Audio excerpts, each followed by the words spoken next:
तो इस एपिसोड की शुरुआत वहीं से होती है जहां से पिछला एपिसोड खत्म हुआ था, नंबर 2। और हमारे शॉकवैन के अटैक के चक्कर में भाई बुड्ढे का जो घर है ना, वो घर यहाँ पे टूट जाता है। बुड्ढा रोने लग जाता है, ये क्या कर दिया तुमने। हमारी जो नंबर 2 है ना, वो डाउट में आ जाते कि फक किया। जब पहली बार यूं जुओं में मिली थी, ये लौंडा उतना स्ट्रॉन्ग नहीं था जितना स्ट्रॉन्ग है ना आज यहाँ पे बन चुका है। न जाने क्यों यार, कुछ ज़्यादा ही स्ट्रॉन्ग बन गया। इसके सामने तो मैं भी टैलेंटलेस यहाँ पे लग रही हूँ। अपना बुड्ढा भी कहता सुनो मेरी बात भाई, तुमने जो अटैक किया मालूम है ये तुम्हारा पूरा अटैक नहीं था। तुम दम लगा दोगी ना तो और भी बड़ा अटैक कर दोगी, लेकिन मेरी माँ मत करो यार, पहले मेरा घर यहाँ पे टूट गया। मनी मन यहाँ पे सोचते कि हाँ भाई ये बड़ी टैलेंटेड लड़की है, चौथे रैंक की यहाँ पर है, पूरा दम लगा देगी ना तो शाओक्वेन को आसानी से हरा देगी। लेकिन शाओक्वेन भी किसी से कम नहीं है, प्लस उसका ये जो गोल्डन बॉडी है, ये गोल्डन बॉडी तो बड़ा हार्ड यहाँ पर है, मानना पड़ेगा। इसका गोल्डन बॉडी कुछ ज़्यादा जल्दी जल्दी से नहीं बढ़े जा रहा है क्या, इतना भी जल्दी यहाँ पे बढ़ना नहीं चाहिए। मनी मन हमारा मेन कट्टा भी सोचता है यहाँ हमारे बीच में अगर तगड़ी लड़ाई हो जाएगी भाई, मेरे जीतने के चांसेस बिल्कुल भी ना है, लेकिन मैं आसानी से भी नहीं हारूंगा अपनी इस गोल्डन बॉडी के चक्कर में। क्योंकि मोंग शेंशु ने मुझे ना अपना ब्लड यहाँ पे दिया, और मोंग शेंशु भी वो मोंग थे जिन्होंने ये गोल्डन बॉडी सीखा था एकदम हाई लेवल पे ले जाकर। 7 दिन का टाइम लगेगा, और 7 दिन के अंदर जो पूरा ब्लड है ना मैं अच्छे से रिफाइन कर लूँगा अपनी बॉडी में, यानी 7 दिन के अंदर मैं इस टेक्निक को कुछ ज़्यादा ही अच्छे से मास्टर यहाँ पे कर लूँगा। अगर ये अभी भी लड़ना चाहती है तो मैं तो लड़ने को तैयार हूँ, लेकिन वो लड़ने के बारे में नहीं सोचती कि भाई मुझे किस बात का गुस्सा है कि ये जिंदा था, इसने मुझे नहीं यहाँ पे बताया, और मैंने इसको धमकी दिया कि मैं बाकी सबको बता दूंगी तू नंबर 3 है। अगर मैंने ये किया तो ये भी मेरे बारे में सब कुछ यहाँ पे बता देगा कि भाई यूज हुओं में मैं क्या क्या यहाँ पे करती थी, जिससे देखा जाए तो मेरा भी नुकसान होगा, बदनामी भी होगा। और ये कह रहा था कि ये भी बता देगा कि मैं इसके बच्चे की माँ बनने वाली हूँ। इस कुत्ते का भरोसा नहीं है, शायद ये बता भी दे। इसके लिए अपना मुंह शांत रखती हूँ, दोनों को फायदा यहाँ पर है। अपना बुड्ढा भी कहता है क्या हुआ, शांत हो गई, नहीं लड़ना क्या, अगर नहीं लड़ना तो मत लड़ो, चलो बढ़िया है। और मैं तो एक बुढ़ा आदमी हूँ भाई, मैं तुमको क्या रख लूँगा, जाओ ये शाओक्वेन के घर में रह लो। नंबर 5 भी वहीं पर रह रही है, वो भी कहती है अच्छा ऐसी बात है क्या, ओके ठीक है।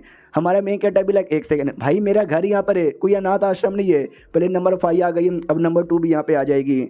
वो भी सोचती चलो यार लौंडा सही है, इसके घर पे रह लूँगी तो घर का रहना का भी हो जाएगा, प्लस जो मुझे डेड बॉडी मिली है डेड बॉडी दिखा दूंगी। इसलिए कहती चलो मुझे जो नंबर 5 है ना, नंबर 5 से मिलना है। हमारे मेन कैरेक्टर को तो बुढ़े पे गुस्सा आता है कि बुढ़ा कहीं का, नंबर 5 को भी इसने भेजा था और ये नंबर 2 को भी यही भेज रहा है। भाई साला अपने घर पर नहीं रखता, मेरे घर का राशन पानी ख़त्म करवाने के चक्कर में बुढ़ा मनी मन सोचता चलो यार ये जो स्ट्रगल यहाँ पर है इंसान वाला सेट और हेवन वाला सेट यानी ह्यूमन सेट और अर्थ सेट का, जैसे ये खत्म होगा ना भाई मैं तो यहाँ से निकल जाऊंगा।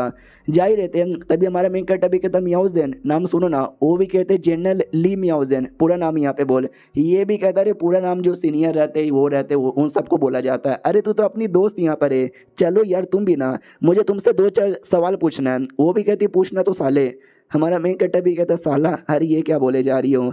हियर नंबर 5 बेचारी घूम गई थी, हमने जाके उसको बचाया था, तो मालूम है कैसे। ये भी कहती यार कुछ गए थे तुम लोग, ये गए थे वो गए थे, मुझे क्या पता यार, बस मैंने इतना सुना है, मुझे तो ये भी नहीं पता था कि तू जिंदा है, तो ये कैसे पता चलेगा। हमारा मेन कैरेक्टर भी कहता मैं तुमको बताता हूँ, हम लोग एक तुम के दर यहाँ पे पहुँच गए थे, अगर मेरा अनुमान यहाँ पे गलत ना हो, वो जो तुम है ना ह्यूमन सेट के किसी बंदे का होगा। ये भी कहती ह्यूमन सेट का। हमारा मेन कैरेक्टर भी कहता या ऐसे ह्यूमन सेट के बंदे का जो स्ट्रॉन्ग बनना चाहता था, लेकिन फिर हालत ख़राब हो गई। पूरी कहानी डिटेल में समझा देता है। तो ये भी कहती है या मुझे याद है मेरी मास्टर ने बोला भी था कि ये जो ह्यूमन सेट है ना, ह्यूमन सेट के जो बंदे रहते हैं जब वो दूसरे रैंक पे चल जाते हैं तो पहले रैंक पे जाने के लिए उनको मेहनत यहाँ पे करना पड़ता है, ये सब यहाँ पे करना पड़ता है, जिसके चक्कर में कई बार ना उनकी मौत भी हो जाती है। हमारा मेन कैरेक्टर भी कहता है तुम्हारा हेवनली सेट का क्या। ये भी कहती है हेवनली सेट का हमें कुछ भी नहीं, हमको दुनिया में जो भी फीलिंग है ना सारी फीलिंग को यहाँ पे भुला देनी पड़ती है। हमारा मेन कैरेक्टर भी कहता है यार लेकिन तुमको देख के तो नहीं लगता, तुमको धीरे धीरे किसी न किसी चीज़ में इंटरेस्ट यहाँ पे आ ही जाता है, तुम्हारा फीलिंग किसी चीज़ से जा नहीं रहा। ये भी कहती है क्योंकि मैं थोड़ी सी रह रही यहाँ पर हूँ, न जाने क्यों। मैंने अपनी मास्टर से भी पूछा कि बताओ ना यार हेवनली सेट वालों का नहीं होता लेकिन तो भी मेरा हो रहा है, क्या रीज़न है। उसने भी मुझे कुछ बताया ही नहीं, मुझे परफेक्ट तरीके से पता भी नहीं। हमारा मेन कैरेक्टर मनी मन सोचता है कि जो हेवनली सेट है उनका काम है भाई दुनिया में जो भी फीलिंग है सब यहाँ पे बुला दो, और जो ह्यूमन सेट है उसका है कि भाई जो भी फीलिंग है सारी फीलिंग अपना लो, यानी एकदम उल्टा, जिसके चक्कर में हमेशा इनके बीच में झगड़ा होता रहता था। लेकिन मुझे लगता है खाली यही एक रीज़न नहीं है, और कोई एक बड़ा डीप रीज़न यहाँ पर है जिसके बारे में इसको भी नहीं पता, तो मुझे कैसे पता चलेगा। बाद में घर पे आ जाते हैं, और जैसे घर पे आते ना नंबर 5 छुटकी को ज्ञान देना चाहती थी, कल्टीवेशन करवाना चाहती थी, लेकिन छुटकी भूखड़ बस खाना खाई जा रही है। वो भी कहती ज़्यादा खाना मत खा, काम पे ध्यान दे। ये भी कहती वाओ दीदी मेरा पेट भर गया, बाकी तुम खा लो। भाई दीदी भी उतनी भुक्कड़, वो कहती लाओ लाओ शुक्रिया। उतने में जैसे देखती है हमारे मेकअप को कूद पड़ती है कि भैया तुम चले आए क्या। बाद में नंबर 2 कहती है अच्छा तो यही है क्या नंबर 5। हमारा मेन कट्टा भी कहता है हेलो लीना ये देखो ये नंबर 2 है, ली मियाउजन इसका नाम है। वो भी कहती है अच्छा तू है क्या नंबर 2, केक खाएगी क्या केक। तो वो बेचारी भी सोचती कि अरे यार ये तो सच्ची में बुद्धू लगती है, इसकी बातों से भी और इसकी हरकतों से भी। भाई मैंने सुना जब तू आ रही थी तेरे साथ बहुत बुरा हुआ। ये भी कहती बुरा, अरे हद से ज़्यादा बुरा यहाँ पर हुआ। भाई एक आदमी ने बुद्धू बनाया और मुझे यहाँ पे लूट लिया सारे के सारे पैसे, 1 रुपया भी नहीं बचा। फिर मैं मजदूर यहाँ पे बन गई, मजदूरी का काम यहाँ पे करने लगी। लेकिन बाद में किसी ठरकी आदमी ने मेरी इज्जत लूटने की कोशिश की। वो तो भी इतनी स्ट्रॉन्ग यहाँ पे थी तो मैंने अपने आप को यहाँ पे बचा लिया। और भाई सैड हो गई, कुछ करने को नहीं है, बैठ कर रो रही थी। तो किसी को लगा मैं भिखारी यहाँ पर हूँ तो उसने मुझे 2 रुपया दे दिया। मुझे लगा सही है यार पैसे मिलते रोने से, तो रोड पे बैठ के रोने लगी। भाई थोड़े पैसे कमा लिए थे पेट भरने के लायक। तो नंबर 2 भी लाइक अबे यार ये क्या क्या बेचारी ने झेला। उतने में बच्ची का ध्यान जाता है भूत पर। वो कहती है दीदी यार तुम कितनी सुंदर हो। वो भी कहती है सुंदर, मैं घोस्ट हूँ, घोस्ट खा जाऊंगी हो। तो ये भी कहती घोस्ट कौन सी मिठाई का नाम है। नंबर 2 भी कहती सुनो ना यार मुझे एक डेड बॉडी यहाँ पे मिली है, प्लस उसकी आत्मा को भी मैंने निकाला है, लेकिन पता नहीं वो डेड बॉडी किसकी है क्योंकि सर कटा हुआ है, तुम कुछ बता सकते हो क्या। ये भी कहते दिखाओ। तो डेड बॉडी निकाल के दिखाती है। वो कहती ये देखो डेड बॉडी। हमारा मेन कट्टा भी कहता है तुमने बोला आत्मा भी है, आत्मा निकालो। आत्मा निकाला जाता है। आत्मा सेम डायलॉग पापा से बोल रहा था जो डायलॉग वो पहले कह रहा था। ये भी कहती पता नहीं क्या डायलॉग यहाँ पे बोल रहे हैं क्या ना भाई। आत्मा का चेहरा भी क्लियर नहीं है और अनुमान से लगता है शायद 2 महीने पहले इसकी मौत हुई होगी। हमारा मेन कट्टा भी कहते क्या 2 महीने, फिर तो बहुत ज़्यादा लेट हो गया। वो भी कहती है सच्ची में कोई और तरीका नहीं है कुछ पता लगाने का। हमारा मेन कट्टा भी कहता है यार मुझे चेक करने दो। तो वो डेड बॉडी को चेक करने लग जाता है और कहता है शायद ये बंदा नॉर्थन एरिया से आया है। तो नंबर 2 भी कहते क्यों, तुम ऐसा क्यों लगता है। हमारा मेन कट्टा भी कहता है क्योंकि इसकी बॉडी ध्यान से देखो, जैसे इसका कलर है, जैसा बॉडी का सब कुछ यहाँ पर है, तो मुझे ऐसा लगता है शायद ये नॉर्थन एरिया से आ सकता है क्योंकि नॉर्थन एरिया के जो लोग हैं ना वो लोग ऐसे हैं। लेकिन मैं क्लियर नहीं बोल सकता क्योंकि चेहरा कटा हुआ है और आत्मा का चेहरा भी क्लियर तरीके से यहाँ पे दिखाई नहीं दे रहा। एक और रीज़न यहाँ पर है, तुम उसका हाथ यहाँ पे देखो और हाथ में जो उंगली है ना भाई इंडेक्स फिंगर, उसको यहाँ पे ध्यान से देखो। तुम्हें देख के लगता नहीं हो वो वेपन चलाता है। तो भूत भी कहती कौन सा वेपन। तो नंबर 2 कहती है एक सेकंड, तीर कमान। तीर कमान ना, क्योंकि तीर कमान चलाने पे इंडेक्स फिगर पे ज़्यादा जोर जाता है। हमारा मेन कट्टा भी कहता है ये एक तीरंदाज यहाँ पर है, तीरंदाज यहाँ पे करता है। तो भूत भी कहती है तो उसमें क्या हो गया, तुमने बोला कि तीरंदाज है तो नॉर्थन एरिया से होगा। भाई यहाँ का भी कोई बंदा हो सकता है, आर्मी का भी कोई मेम्बर हो सकता है ना। हमारा मेन कट्टा भी कहता है यार हो भी सकता है, लेकिन ये हमारे आर्मी का मेम्बर लगता नहीं। आर्मी का मेम्बर होता तो शायद मैं पहचान यहाँ पे जाता। और नॉर्थन एरिया में ही है जो इतने कमाल कमाल के तीरंदाज यहाँ पे रहते हैं, तो हाईली चांस है कि शायद ये नॉर्थन एरिया का ही हो। और ये चैप्टर यहीं पे ख़त्म हो जाता है। और देखते हैं इसकी डेड बॉडी के पीछे का जो केस है उसके पीछे कोई कॉम्प्लिकेटेड मामला होगा या कोई सिंपल मामला होगा। और मैंने बोला ना डेड बॉडी को देखते ही हमारा मेकअप अनुमान यहाँ पे लगा ही लेगा। देखते और क्या क्या अनुमान लगाता है। मिलते किसी और वीडियो में, जब तक के लिए बाय बाय। तो नाइट वॉचर की इस एपिसोड की शुरुआत वहीं से होती है जहां से पिछला एपिसोड खत्म हुआ था। अपने शौक ने तो बता दिया था कि भाई ये जो डेड बॉडी है ना पक्का नॉर्थ एरिया में रहने वाले किसी बंदे की होगी, क्योंकि ये तीरंदाजी करता था और तीरंदाजी नॉर्थन एरिया के लोग यहाँ पे करते थे। और तुमने बोला कि मिलिट्री का भी तो कोई मेंबर हो सकता है, मिलिट्री के लोग भी तो चलाते हैं, लेकिन मिलिट्री वाले वो कभी कभार जब जंग होती है ना तब जाके चलाते हैं, तो उनका ना थोड़ा रहता है। लेकिन इसके हाथों पर जो निशान है ना काफ़ी ज़्यादा गहरा है, जैसे कि ये बचपन से चला रहा है। और नॉर्थन एरिया के लोग ना वो बचपन से ही चलाते हैं यहाँ पर है, इसके लिए नॉर्थन एरिया के होने के चांसेस बड़े हाई हैं। तो नंबर 2 कहती है कि नहीं एक बार के लिए मान लो बस ये तीरंदाज यहाँ पर है, हो सकता है बचपन से ये भी चला रहा है, नॉर्थन एरिया का ना होगा। तो हमारा मेन कट्टा भी कहता है नहीं यार मुझे पूरा विश्वास है नॉर्थन एरिया का है, जो हमारे कैपिटल सिटी में कोई खबर यहाँ पे देने के लिए आ रहा होगा, लेकिन रास्ते में कोई दुश्मन या किसी ने इसको यहाँ पे मार दिया। तो सामने से अपनी भूत भी मुंह बना लेती है कि भाई ये बंदा नीच गिरा हुआ ठरकी हवस का पुजारी है, लेकिन दिमाग है, दिमाग इसके पास है, ये तो मानना ही पड़ेगा। सामने से नंबर 2 भी कहती है अब ये कौन है और कौन नहीं है तू पता कर, ये डेड बॉडी और ये आत्मा भी मैंने तुझे यहाँ पे दे दी है। तो शौकैन भी लाइक गजब है भाई, आत्मा डेड बॉडी लेकर आई और मुझे सब कुछ देके यहाँ पे जा रही है। तो हमारे शौकैन भी उसका डेड बॉडी आत्मा लेता है और लेकर वाई गोंग के पास निकल जाता है कि वाई गोंग भाई उससे स्मार्ट आदमी कोई भी नहीं है, शायद उसके द्वारा कोई खबर मिल जाएगा। जैसे वाई गोंग से मिलने आता है एक नाइट वॉचर कहता नहीं यार वो राजा से मिलने वाले हैं, अभी तुमसे नहीं मिल पाएंगे। ये कहता राजा से बाद में मिल लेगा, अभी राजा के साथ कुछ काम धंधा तो होता नहीं है दिन में, बस या तो उसको गो कल्टीवेशन करना है नहीं तो वह टाइम पास करना है, पहले मैं मिलता हूँ। तो मिला जाता है और डेड बॉडी निकाल के दिखा देता है और कहता है ये देखो डेड बॉडी। वाई गोंग कहता मगर मैं क्यों देखूँ यार, मुझे क्यों दिखा रहा है। तो ये भी कहता है कि सुनो ना यार, ये जो थी ना अपनी नंबर 2, वो जो कैपिटल सिटी है ना, वो कैपिटल सिटी में आ गई। जो सुनते वो भी कहता हाँ तो भाई मैं क्या करूँ। तो शौकन कहता पूरी बात तो सुनो, जब वो आ रही थी ना उससे ये डेड बॉडी यहाँ पे देखी जिसका सर है ना कटा हुआ था और उसने आत्मा भी निकाल लिया। तो वो भी कहता आत्मा निकाल के दिखाओ। हमारा मैं कहता आत्मा निकाल के दिखाता है और आत्मा वो सेम डायलॉग यहाँ पे बोले जा रहा है कि भाई खून खराबा हो रहा है, बहुत ही ज़्यादा दूर, मुसीबत है, बचा लो। तो वाई गोंग भी कहता है एक सेकंड तुमको कुछ सबूत मिला क्या। हमारा मेन कैरेक्टर भी कहता है यहाँ मुझे कुछ अनुमान यहाँ पे लग रहा है कि ये नॉर्थन एरिया कोई मेंबर है और अभी नॉर्थन एरिया में तो जंग है और नॉर्थन एरिया के अंदर ही किंग जेंगबाई लड़ाई कर रहा है। तो बेसिकली वहाँ से शायद खबर देने के लिए आया, लेकिन रास्ते में किसी ने इसको मार यहाँ पे दिया, मुझे तो यही लगता है और ऐसा कुछ कन्फर्म मैं नहीं कह सकता हूँ।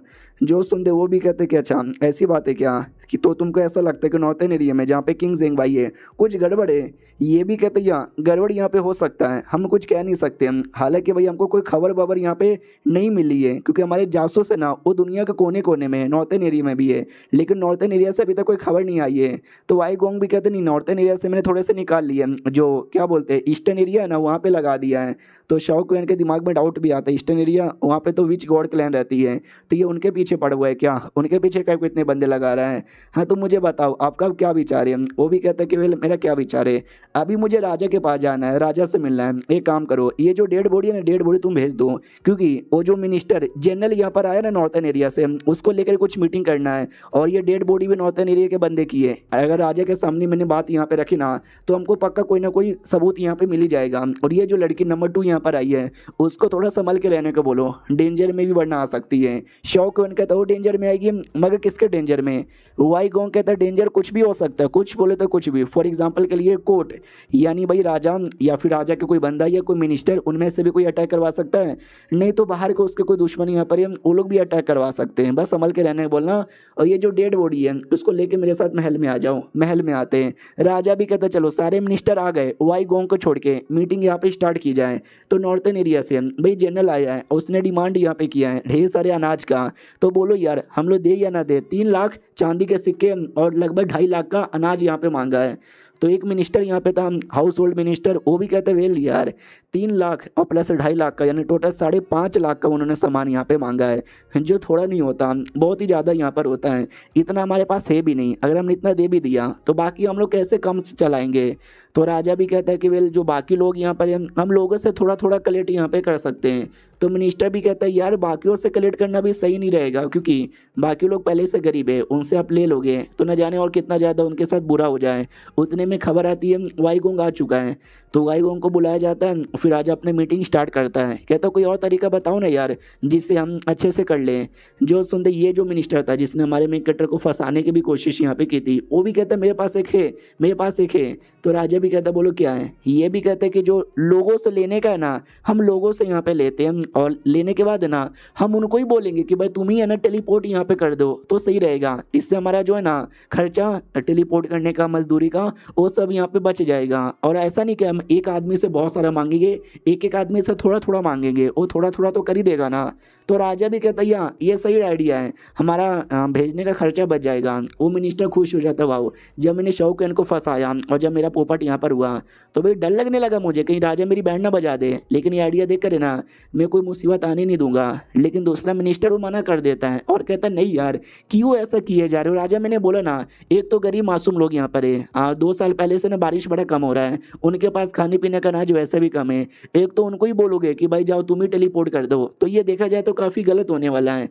अपना जनरल था नाम जो लेने आया है वो भी कहते कि आई नो थोड़ा सा मुसीबत है लेकिन सह लो यार, हम लोग मालूम भी है ना क्या कर रहे हैं, बैटल यहाँ पे करते हैं, दुश्मन को देश में आने से बचाते हैं। अगर हमने बैटल ही नहीं किया तो दुश्मन आएंगे, दुश्मन वैसे भी तुमको मार डालेंगे, तो भाई फिर खेती कैसे कर पाओगे। जो सुनते ही जो मिनिस्टर जो मना कर रहा था ना वो कहता सुनो नॉर्थन एरिया में भाई लिटरली हमने 86 एकड़ की है ना आपको ज़मीन दी है, 86,000 एकड़ की ज़मीन यहाँ पे दी है, जो कम नहीं होता बहुत ही ज़्यादा होता है। अगर आप लोग उस पर ढंग से खेती करोगे ना तो भाई बहुत सारा अनाज यहाँ पर आ जाएगा, आप लोग को तो अनाज वनाज की कभी कमी ही नहीं पड़ेगी।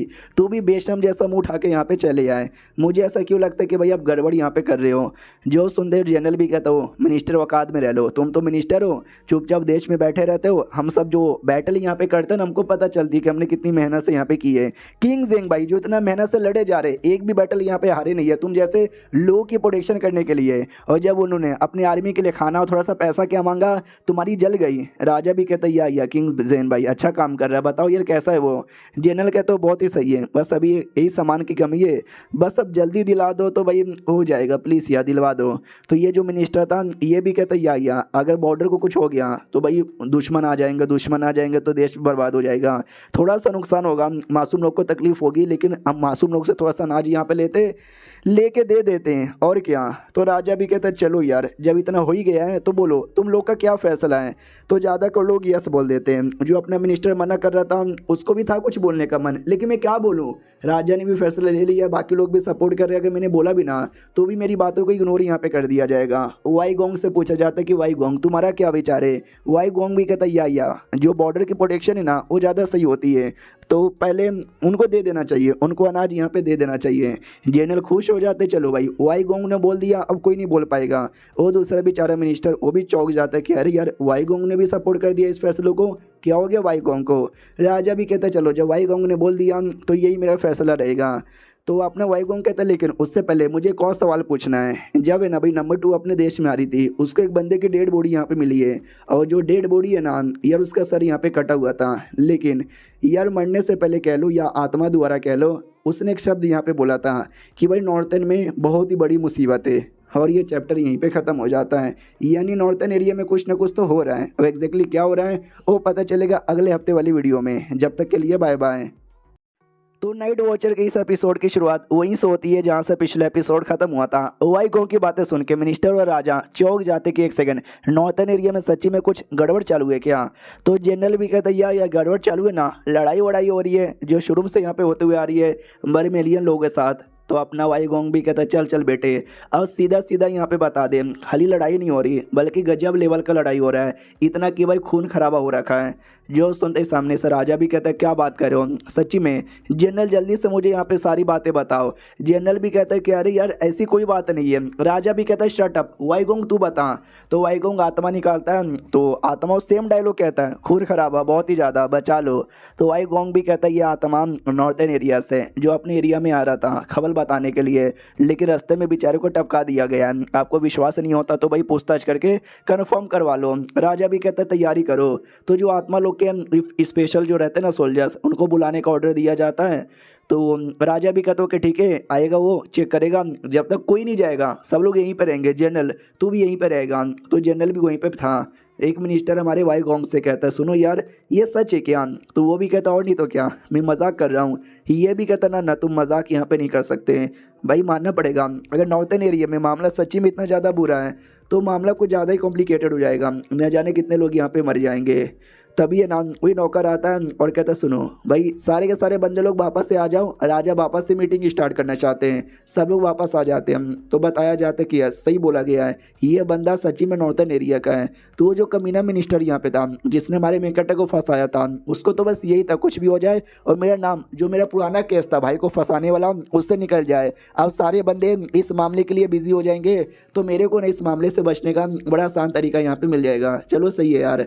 जो जनरल है ना वो भी कहता सुनो भाई मुझे आइडिया नहीं है कि मिस्टर वाई को ये कहाँ से यहाँ पे मिला, लेकिन आप लोग को ज़्यादा गंदा समझ रहे हो यार। मिस्टर जेन भाई नॉर्थन एरिया में लड़ाई कर रहे हैं, लड़ाई थोड़ा सा कॉम्प्लिकेटेड हो गया है और कुछ भी नहीं।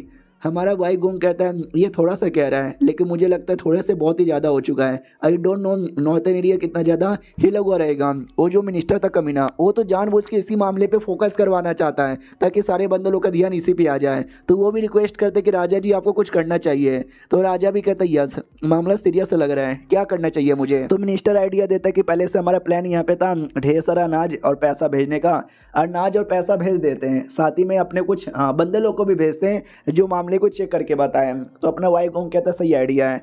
तो राजा भी कहता चलो ऐसे ही करते हैं। अब आते भाई घर के अंदर जहाँ पे छुटकी को ट्रेनिंग दिया जा रहा था। नीना भी कहती भाई ये तुझे करना पड़ेगा, वो भी कहती यार नहीं हो रहा मुझसे। उतने में अपनी जो थी ना भाई आंटी, उसको गुस्सा आ रहा था कि एक तो पहले से ये नीना आ गई, उसके बाद ना 2 लड़की और आ गई। भाई ये मतलब मेरा घर है, अनाथ आश्रम यहाँ पे नहीं है। और बहनों को जलन होती है कि भाई ये दोनों जो लड़कियां ये ना बड़ी सुंदर यहाँ पर है, भाई जलन हो रही है मुझे इससे। सामने से जो नंबर 2 है ना, वो भी कहती क्या हुआ आंटी जी, बड़ी टेंशन में लग रही हो, आपकी बेटी बड़ी गजब है। वो भी कहती लेकिन बेटी चोमू है यार, पता नहीं यार, ना मेरे पे गई है ना पे बाप पे गई है, इतनी बुद्धू कैसे बन गई। तो ये भी देखती है बच्ची है, बच्ची लोग के पास दिमाग कहाँ से आएगा, ये भी ना कुछ ज़्यादा ही एक्सपेक्टेशन यहाँ पे बना के रखी है। यह सुनो काम कर सकती हूँ मैं, उसको लड़ाई तो नहीं करवा सकती, लड़ाई के लिए नीना सिखवा रही है, मैं पढ़ना लिखना सिखा सकती हूँ, कोई दिक्कत है क्या। बहना भी कहती या कोई दिक्कत यहाँ पे नहीं है। नंबर 2 भी कहता ये हुई ना बात, लेकिन आंटी जी क्या हो गया, ये जब से हम दोनों आए ना आपको मुंह यहाँ पे लटका हुआ है, एनी प्रॉब्लम। वो भी कहती ना ना कोई प्रॉब्लम यहाँ पे नहीं है। तभी जो अपनी भूत है ना, वो कहती यार ये जो बच्ची है ना, वो कह रही थी कि मुझे खा जाएगी। तो नंबर 2 भी कहती है कि अरे यार वो बच्ची है, बच्ची लोग कुछ भी बोलते हैं। ये भी कहते नहीं नहीं, मैंने उसकी आंखों के अंदर एक जोश देखा, एक जुनून देखा और एक भूख देखा कि सच्ची में मुझे खा जाएगी। हमारा शौकन भी कहता अरे यार वो तुझे नहीं खाएगी, क्या तू उसकी भाभी बनेगी, याद है ना तूने क्या बोला था, 3 सालों के लिए तू मेरी बीवी बन जाएगी। तो नंबर 2 भी कहती है तूने ऐसा कुछ शर्त इसके साथ लगाया क्या। वो भी कहती है यस मैंने लगाया था, इसने मुझसे वादा किया था, ये एक तो भाई मेरी बॉडी को रीशेप करने में हेल्प करेगा, और मेरे बाप को क्यों मरवाया गया था वो भी पता कर लेगा। तो मैंने भी वादा किया था कि मैं 3 सालों के लिए तेरी बीबी बन जाऊंगी, मैं तुझे एक बच्चा भी यहाँ पे दे दूंगी, बेटा चाहिए या बेटी चाहिए। तो शौकन भी मनी मन सोचता है कि अरे यार मैंने अभी मजाक में बोल दिया था, यार ये तो कुछ ज़्यादा ही सीरियस हो गए, चलो यार बैठ के मामले के बारे में डिस्कस कर लेते हैं, तुम्हारे बाप के बारे में एग्जैक्टली क्या हुआ था। नंबर 2 भी कहती है कि वेल इसका जो बाप यहाँ पर है ना, जिंगजुओ नाम का एरिया, उस एरिया में गवर्नर यहाँ पे था, और उस समय उसको यहाँ पे सजाए मौत यहाँ पे सुना दी गई थी, जबकि बंदा बुरा यहाँ पे नहीं था। और बाई चांस जब कोई मिनिस्टर कोई काम करता है जिसके बाद उसको सजाए मौत मिलती है, तो घर के जितने भी लड़के यहाँ पे रहते हैं ना, या तो उनको मरवा दिया जाता है, या तो गुलाम बनाया जाता है, या तो यूं बनवाया जाता है। और घर की जो औरतें हैं ना, उनको जबरदस्ती कोठे पे भेज दिया जाता है। तो जाहिर सी बात है इसको प्लस इसकी माँ और जो भी औरतें थी ना, सबको कोठे पे भेजने वाले थे, लेकिन इसकी माँ ने सारी औरतों को जहर दे दिया, जिससे सारी की सारी औरतें मर गई और ये भी मर गया, फैमिली का हर एक मेंबर मर गया, बस एक इसका छोटा भाई था जो जिंदा था, क्योंकि वो उस समय शहर में नहीं था, वो कहीं दूर जा चुका था, वरना बेचारा वो भी मर जाता। हमारा मैं कटा भी कहता अच्छा और क्या क्या हुआ वो सारी बातें डिटेल में समझाओ। तो ये भी कहती है यह समझाती हूँ, मैंने पता किया तो पता यहाँ पे चला कि जब इसके यहाँ पे बाप की मौत हुई थी ना, उस समय वो गवर्नर यहाँ पे नहीं था, उसकी पोजीशन यहाँ पे कम कर दी गई थी, और उस पर झूठा झूठा ये इल्ज़ाम लगा था कि उसने करप्शन यहाँ पे किया है, और करप्शन के तौर पे उसका गला यहाँ पे काटा गया था। और जब मेरे मास्टर को इसकी आत्मा मिली थी, इसकी आत्मा कंप्लीट यहाँ पे थी, कोई दिक्कत यहाँ पे नहीं था, मेमोरी वगैरह भी सब कुछ याद यहाँ पे था, लेकिन जब हम इससे पूछते हैं तो इसको कुछ याद ही नहीं आता। हमने इससे पूछा भी था कि बता यार तू कभी कैपिटल सिटी आई है क्या, तो सुनो ये क्या बोलती है, वो भी कहती वेल मेरे मेमोरी में मुझे कैपिटल सिटी का कुछ याद नहीं है, आई होंगी जब छोटी थी तब, अभी तो मुझे याद नहीं आ रहा, या शायद मैं कभी आई ही नहीं रही, मतलब होगी। हमारा मैं कहता भी कहता कि नहीं, अगर तुम्हारा बाप गवर्नर है तो हो सकता है एक न एक बार वो आया होगा, हो सकता है शायद तुमको लेकर नहीं आया, या मरने के बाद तुम्हारी जो मेमोरी है ना, तुम्हारी मेमोरी यहाँ पे क्लियर नहीं होगी। एक सेकंड यार, अगर कोई ऑफिशियल हमारे इंपीरियल सिटी में आएगा तो उसका रिकॉर्ड यहाँ पे रहेगा, और वो जो कमीना मिनिस्टर है जिसने मेरे भाई को किडनैप करवाया था, मतलब उसको जबरदस्ती जेल में डाला था, वो ये सारी चीज़ें का मेंटेनेंस करता है। मैं उससे पूछूंगा कि बता भाई इतना साल पुराना रिकॉर्ड यहाँ पे थे, वो कमीना मुझे रिकॉर्ड भी यहाँ पे नहीं देगा, मुसीबत की बात है ना। नंबर 2 भी कहती है या मुसीबत की बात तो है। फिर वो भूत से ये भी पूछता बताओ ये तुम्हारा एक भाई जिंदा था यार, उस समय कितने साल का था, तो ये भी कहती है कुछ 11 या 12 साल का था, और इस कांड के लगभग 19 या 20 साल हो भी चुके हैं। तो हमारा मेन कटा भी कहता है 11 12 प्लस 19 20, यानी शायद 30 31 32 समथिंग का होगा, काफ़ी बड़ा हो चुका है यार, उसको ढूंढ पाना काफ़ी मुश्किल है। सुनो यार मैं न्याय दिलाने की पूरी कोशिश करूंगा, लेकिन गारंटी नहीं दे रहा, बाद में मत करना कि तुमने बोला था। हमारा मेन कटर भी कहता है आई मीन भूत कहती है कि नहीं नहीं चलेगा। फिर हमारा मेन कटर नंबर 2 से पूछता है कि बताओ यार तुम कब लड़ाई करने वाली हो, वो भी कहती पहले मैं लेटर यहाँ पे भेजूंगी, चैलेंज करूंगी, लौंडा जैसे स्वीकार करेगा वैसे ही कर लूँगी। तो ये भी कहते हो कि ठीक है, जब तक लड़ाई हो ना जाए, जब तक तुम यहाँ से निकल ना जाओ, भाई लिटरली घर के बाहर है ना कदम भी मत रखना अकेले। तो ये भी कहती मगर क्यों, तुम ये कहना चाहते हो कि कोई मेरे पे अटैक करेगा? ये भी कहता और नहीं तो क्या भाई, इससे बेहतरीन मौका नहीं मिलेगा तुम्हारे पे अटैक करने के लिए। भाई भूत भड़क जाती है और कहती सुनो भाई, ये हेवन स्टेट की मेंबर है और इनकी जो लीडर है ना वो भाई पहले रैंक की है, तो यार इतना मालूम रहते बारे में भी कोई इस पे अटैक करेगा, पागल है क्या कोई?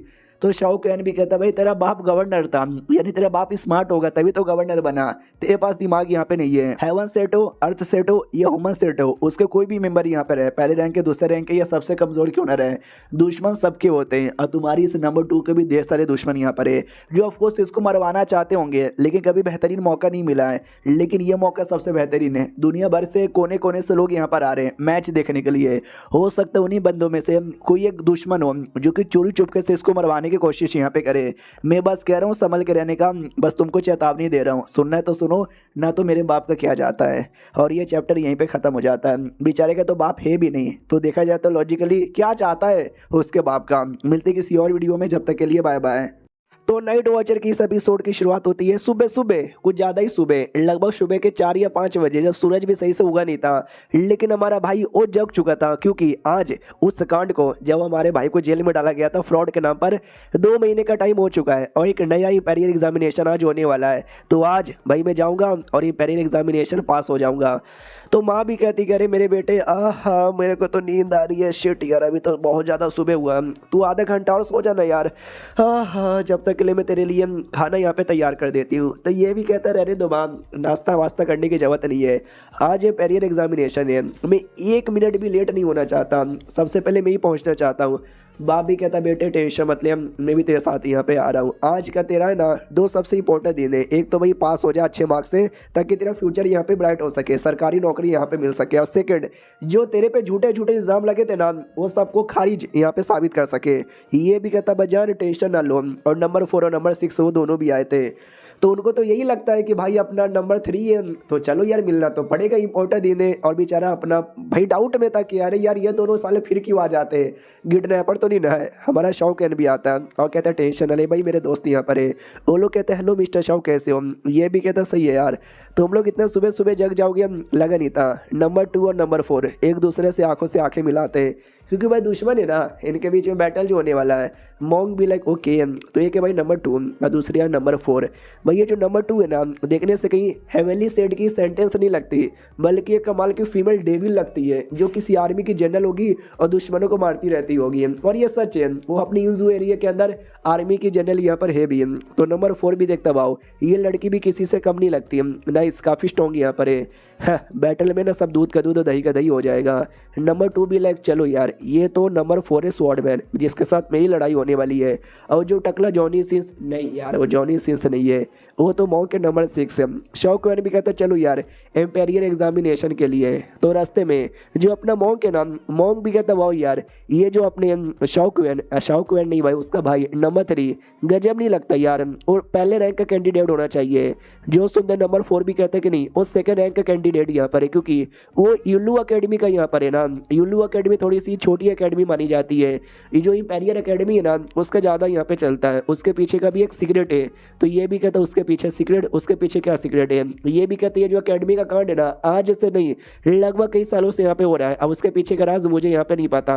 लेकिन देखना नंबर 3 ने पिछले बार ना बड़ा कमाल कर दिखाया था, फिर भले उसके ऊपर झूठे झूठे इल्जाम लगे, इस बार भी वो टॉप मारेगा और सबको इल्जाम है ना वो गलत साबित करके दिखाएगा।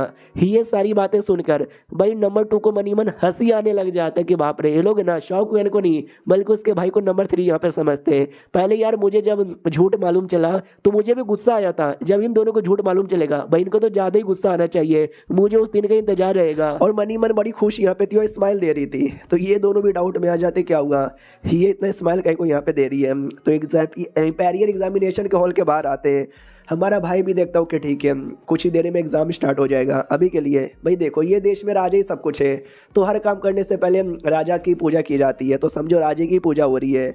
तो जैसे राजा का पूजा यहाँ पे होता है ना, वैसी एक आवाज़ आती है कि अड़म बिड़ी बुड़ुम चिंटा पग डम डम। तो सारे जो बंदे आए थे स्कॉलर्स डाउट में आ जाते कि भाई ये कौन चिल्ला रहा है, और कोई नहीं बल्कि यांग यहाँ पे था, तीसरा डिसाइपल। सब लोग कहते यांग के बच्चे तू करके आ रहा है? वो भी कहता मैं करके आ रहा हूँ, आज मैं सूरज को आँख दिखाने आया हूँ। ओ सूरज तेरी माँ का। ये लोग कहते साले गाली गाली गाली दे रहा है, अरे कोई ना गाली दे रहा है भाई, पकड़ो इसको। तो बाकी सभी कहते कौन है यार, चल के आ रहा है, कौन है वो लड़का, किसको गाली दे रहा है? अरे वो लड़का भी गायब हो गया। बाकी सब कहता है बे ओह यांग चुआंग उसका नाम है, ध्यान मत दो उसके ऊपर, तुम लोग को बहुत जल्दी अंदर भेजा जाएगा, जाके चुपचाप अपना पेपर यहाँ पे दो। तो भाई को याद आता है यांग चुआन, आई डोंट नो यार, नाम सुना सुना है, ऐसा लग रहा है जैसे कि मैंने कहीं ना कहीं तो पहले से सुना है। सारे मिनिस्टर लोग भी कहते हो क्या सोच रहे हो यार, आओ आओ लाइन में लगो, ये तुम्हारे क्वेश्चन पेपर है, अंदर यहाँ पे जाओ और आंसर यहाँ पे दो। तो सुबह से रात हो जाती है, शाम हो जाती है, हो जाता है सब कुछ। हमारा शौकीन वापस आता है और कहता है मेरे भाई कैसा है, बोल यार पेपर कैसे गया? तो भाई भी कहता भैया टेंशन न लो, जो पेपर है ना वो तो फर्स्ट क्लास यहाँ पे गया यार, देखना इस बार मैं ही फर्स्ट यहाँ पर आऊँगा। तो हमारा शौकीन भी कहता संभल के भाई, एक बार फर्स्ट आ गया इसका मतलब ये नहीं कि हमेशा तू फर्स्ट ही आएगा, थोड़ा सा घमंड कम रखना। वो भी कहता घमंड नहीं यार, मैं क्या बोलूँ यार, मतलब मैं आऊँगा, मुझे इतना पूरा विश्वास है। इंपेरियल एग्जामिनेशन है, मुझे बच्चों का एग्जामिनेशन यहाँ पे लगने लगा है। ये भी कहता चल ठीक है ठीक है ठीक है, चले क्या पार्टी मनाने के लिए कोठे वोठे पर। वो भी कहता लेकिन मम्मी और दीदी का क्या होगा? तो ये भी कहता मैं गया था घर पे, मैंने बोला कि भाई मेरी नाइट ड्यूटी रहेगी तो रात में आ नहीं पाऊंगा, और तू बोल देना कि भाई पेपर की खुशी में पार्टी वार्टी करने गया था। तो वो भी कहता चलो यार। तो भाई कोठे पे आता है, कोठे पे पूरी रात फूशियन के साथ गुजारता है। सुबह की बारी आती है, ये भी कहता जग गई क्या? वो भी कहती यार जग गई भाई, कल रात का जो आपने किया था ना कसम से मज़ा ही आ गया। ये भी कहता अरे यार मेरा तो रोज़ का टाइम कितना हुआ?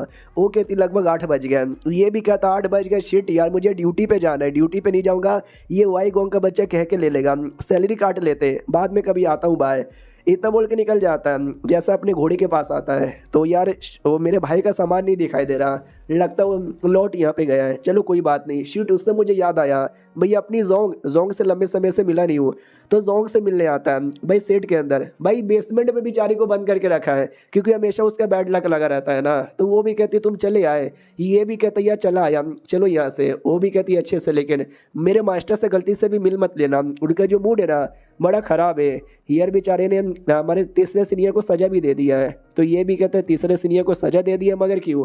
ये भी कहती तुम्हें नहीं पता कल इंपेरियल एग्जामिनेशन था ना, तो स्टार्ट होने से पहले वो आके बवाल मचा रहा था, माँ बहन की गाली दे रहा था। राजा को जैसे पता चला, राजा को आ गया गुस्सा, उसने मास्टर को ऑर्डर यहाँ पे दिया कि सुन अपने डिसाइपल को संभाल, भाई पब्लिकली आके माँ बहन की गालियाँ दे रहा है, बच्चों पे क्या असर होगा? तो मास्टर को गुस्सा आया, मास्टर ने गिन के 10 कोड़े मारे और अभी जेल में बंद कर दिया 1 हफ्ते के लिए। तो शौकीन भी लाइक ओ भाई क्या गजब लड़का है, अच्छा हुआ उसको मार यहाँ पे मिला।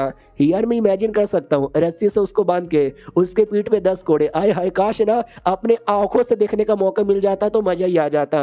और इसी के साथ ये चैप्टर यहीं पे खत्म हो जाता है। तो मैं भी अलविदा चाहूँगा, मिलते किसी और वीडियो में, जब तक के लिए बाय बाय। और लाइक ठोक दो, दबा के ठोक दो, एकदम दबा ही देना। मिलते किसी और वीडियो में, बाय।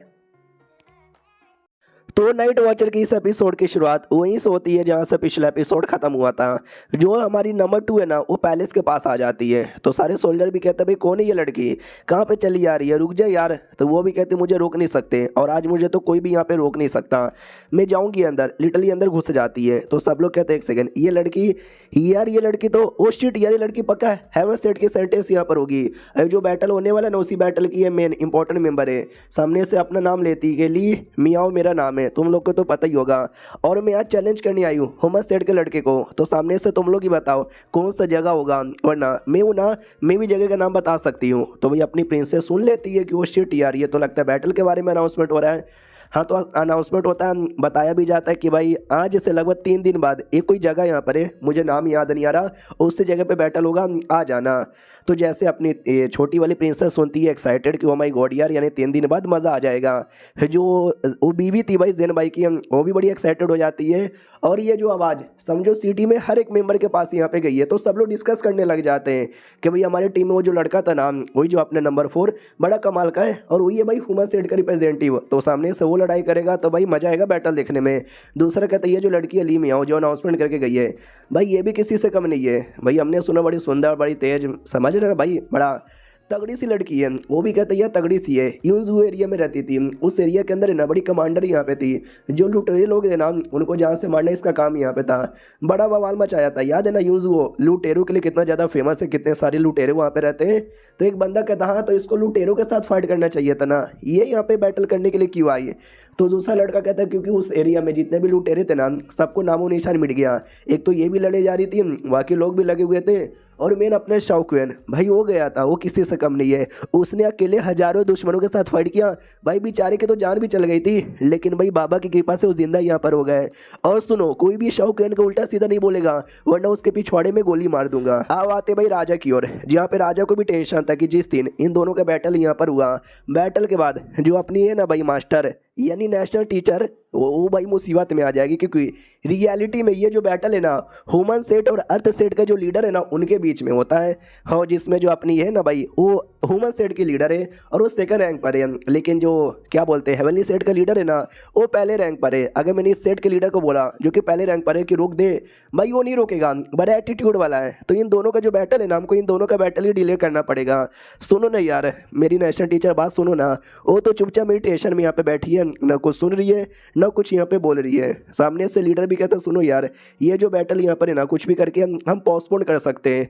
तो राइटर हमको बताता है सुनो राजा है, राजा के पूरा मेन सब कुछ चलता है, लेकिन इस सब के मामले में राजा मैक्स टू मैक्स बस पोस्टपोन ही कर सकता है, इससे ज़्यादा राजा भी कुछ नहीं कर सकता।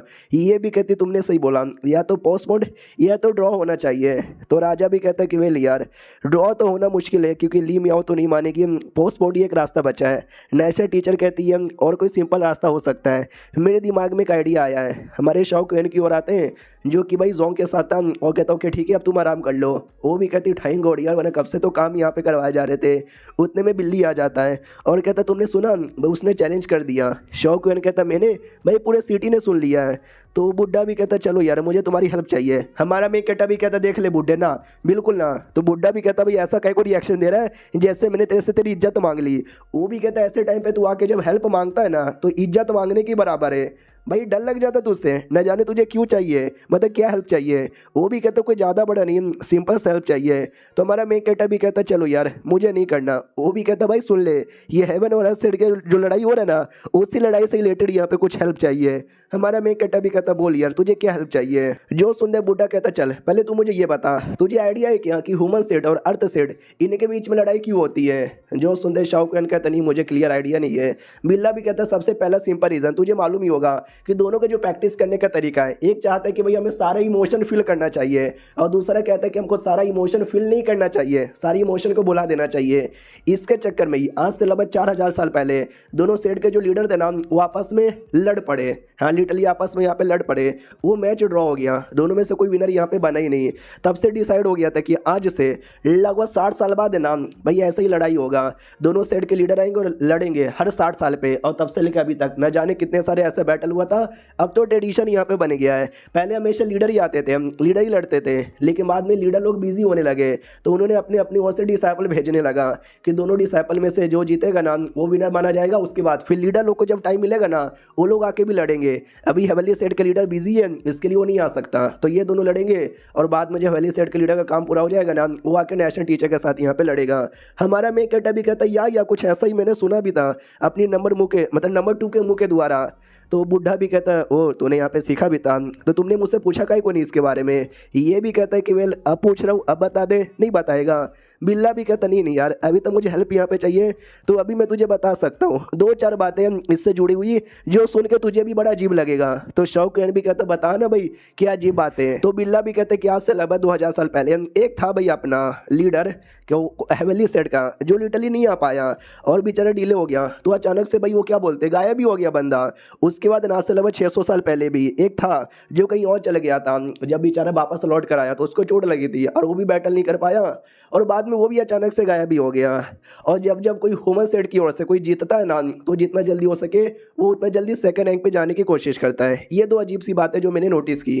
तो शाओक्वेन भी सोचता है यानी कोई हेवनली सेट का लीडर चैलेंज नहीं करता, बाई चांस गलती से डिले हो जाता उसके द्वारा तो वो बंदा ही गायब हो जाता है और कोई होमसेड से जीत जाता है तो जितना जल्दी हो सके उतना जल्दी सेकंड रैंक पे जाने की कोशिश करता है। अजीब तो यहाँ पर है, अजीब तो है। आपको इसके पीछे का कुछ रीज़न मालूम है क्या?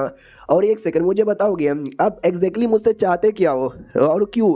जो सुनते ये भी कहते हैं कि मैं डिले करना चाहता हूँ। इनका जो बैटल है ना अभी ना काफ़ी दिनों बाद यहाँ पर हुए और इसके लिए वो जो है ना भाई नेशनल टीचर है भाई, मुझे उसने वादा किया है कि जो मेरे सेट यानी जो अर्थ सेट है जो कि इन दोनों के बीच में नहीं आता, इनसे अलग ही है, वो उसको सुधारने में हेल्प करेगी। तुझे तो मालूम ही है कितना लफड़ा हो रहा है। तो शाहरुख भी सोचता हुआ यार बुड्ढा अपने सेट से कितना प्यार करता है, यह सेट बचाने के लिए कितना सब कुछ करने को तैयार हो गया। ओके ठीक है यार, लेकिन मैं एक छोटा सा मामूली सा नाइट वॉचर हूँ भाई, मैं क्या ही कर सकता हूँ। ये भी कहता तू भूल जा के तू नाइट वॉचर है, तू दोनों को जानता है, नंबर 2 को नंबर 4 को पर्सनली। तो इन दोनों के बीच में लड़ाई होने वाली है, इनको तू यहाँ पे समझा सकता है ना यार, ऐसा दोस्त। ये भी कहता है नहीं यार तुम गलत बोल रहे हो, ऐसा दोस्त भी समझाना मुश्किल है क्योंकि अभी के लिए वो दोनों मुझे दोस्त नहीं मानेंगे। उनके नज़र में बस एक शाहरुख हूँ, एक नाइट वॉचर हूँ। वो दोनों अपना जो बैटल है ना बैटल पे ध्यान देंगे। तो बिल्ला कहता भाई तू यही तो यहाँ पे समझ नहीं रहा, या तुझे ज़्यादा कुछ नहीं करना, तुझे उनके पास जाना है और चैलेंज कर देना है। तो हमारा मेन कैरेक्टर भी कहता है कैसा चैलेंज? ये भी कहता है यही चैलेंज के सालों आ जाओ हम लोग जुआ खेलते हैं, अगर मैं जीत गया तो मेरी बात माननी पड़ेगी, जीत जाना और जीतने के बाद ना बोल देना कि भाई बैटल मत करो, जाओ डिले कर दो, 1-2 साल बाद यहाँ पे कर देना। हमारा शौक कहता हुआ इतना सिंपल प्लान। वो भी कहता और नहीं तो क्या, तुम्हें क्या लगता है कि वो लोग मना कर देंगे, तुम्हारा चैलेंज यहाँ पे नहीं लेंगे? अगर बाई चांस उन्होंने चैलेंज यहाँ पे नहीं लिया, मजाक उड़ा देना कि डरपोक को सालो नहीं चैलेंज लेते, तो वो लोग के अंदर ईगो आ जाएगी, ईगो पे अपनी ले लेंगे चैलेंज और क्या। तो ये भी कहता कसम से उन्होंने तो भी नहीं माना। तो बिल्ला भी कहता मैंने बोला ना ईगो चीज़ ही ऐसा है जो हर बंदे से ऐसा ऐसा काम करवाती है ना कि मैं क्या यहाँ पे बोलूँ। भाई पूरा हो जाएगा पूरा का पूरा, समझा कि ना समझा? मैं ज़बरदस्ती कर सकता हूँ लेकिन ज़बरदस्ती का समझ रहा है ना तू गलत होता है। हमारा मैं कहते क्या गलत होता है? ये भी कहते कि दोनों काफ़ी यंग है, वैसे मैं ज़बरदस्ती उनको मना करूँ तो उनको दिल पे कहीं ना कहीं चोट लग जाएगा, लेकिन तू ऐसा दोस्त उनको अच्छे से समझाएगा तो बड़ा सही रहेगा। हमारा मैं कहता अच्छा ठीक है सारी बातें साइड में रखो, भाई मुझे क्या मिलेगा? तो बुड्ढा भी कहता सुनो भाई नेशनल टीचर खुश होकर तुझे कुछ भी दे सकती है, ऐसी कमाल की चीज़ जो तुझे लेते ही मज़ा आ जाएगा। तो शाहरुख भी कहता ओके ठीक है, दोनों मेरे दोस्त हैं, नहीं चाहते कि उनको भी चोट लगे या तकलीफ हो, इसके लिए भाई मैं मना करता हूँ, मेरे को डिले ही नहीं करना। और ये चैप्टर ही खत्म हो जाता है। तो मना कर दिया भाई शाहरुख ने, लगा भाई बिल्ले कितना समझाने के बाद वो एग्री कर देगा, लेकिन देखते हैं अब क्या होता है। मिलते हैं अगले हफ्ते वाली वीडियो में, जब तक के लिए बाय बाय।